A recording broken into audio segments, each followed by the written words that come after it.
بسم اللہ الرحمن الرحیم۔ جنت کی اور دنیا کی عورت کے حسن کا نظارہ اور جنتی کا گانا میری محبوبہ تم کونو قسط نمبر 57۔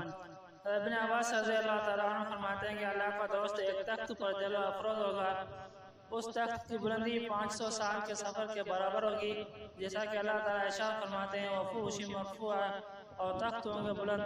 فرمایا کہ یہ تخت یاقوت احمر کا ہوگا، اس کے زبرد اور اخضر کے 2 پر ہوں گے، اور تخت پر 70 بچھونے ہوں گے۔ ان سب کا ڈھانچہ نور کا ہوگا اور ظاہر کا حصہ باریک ریشم کا ہوگا اور استر موٹے ریشم کا ہوگا۔ اگر اوپر کے حصے کو نیچے کی طرف لٹکایا جائے تو 40 سال کی مقدار تک بھی نہ پہنچے۔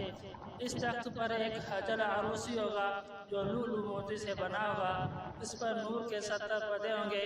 اس کے متعلق اللہ تعالیٰ ارشاد فرماتے ہیں وَأَزْوَاجُهُمْ فِي ظِلَالٍ عَلَى الْأَرَائِكِ مُتَّكِئُونَ۔ جنتی حضرات اور ان کی بیویاں سایوں میں حجرات عروس میں ٹیک لگائے بیٹھے ہوں گے۔ یہاں سایوں سے مراد درختوں کے سائے نہیں، یہ جنتی اس طرح سے بغیر گیر ہوگا کہ نہ بیوی اس سے سیر ہو رہی ہوگی اور نہ مرد اس سے سیر ہو رہا ہوگا۔ یہ بغیر گری کا عصا 40 کے عرصے تک ہوگا۔ اچانک یہ اپنا سر اٹھائے گا، اس کو ایک اور بیوی جھانک لے گی اور اس کو پکار کہے گی اے دوست خدا، کیا ہمارا حصہ آپ میں نہیں ہے؟ وہ جنتی کہے گا اے میری محبوبہ تم کون ہو؟ بسم اللہ الرحمن الرحیم۔ جنت کی حور سونے کا تخت یا سونے کی کرسی پر اٹھ کر اپنی محبوبہ کے پاس جانا۔ قسط نمبر 58۔ ابن عباس رضی اللہ تعالیٰ عنہ کے فرمان سے بقایا حصہ۔ جنتی کہے گا میری محبوب تم کون ہو؟ وہ کہے گی ان بیویوں میں سے ہوں۔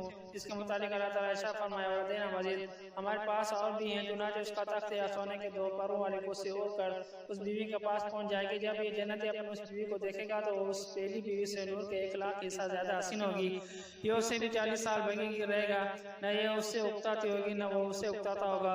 جب یہ اس سے سر اٹھا کے دیکھے گا تو اس کے مارے ایک نور لشکر مارے گا تو یہ حیران ششدر رہ جائے گا اور کہے گا سبحان اللہ، کیسا کسی شان والے فرشتے نے جھانک کر دیکھا ہے، یہ ہمارے پروردگار نے زیارت کروائی ہے۔ فرشتہ اس کو جواب دے گا جب کوئی جنتی ایک نور کی کرسی پر بیٹھا ہوگا، اس کے اور فرشتے کے درمیان 70 سال کا فاصلہ ہوگا۔ یہ فرشتہ باقی دربار میں فرشتوں کے پاس ہوگا، نہ تو کسی فرشتے نے جھانک کر دیکھا ہے نہ پروردگار نے۔ وہ پوچھے گا پھر یہ نور کس کا ہے؟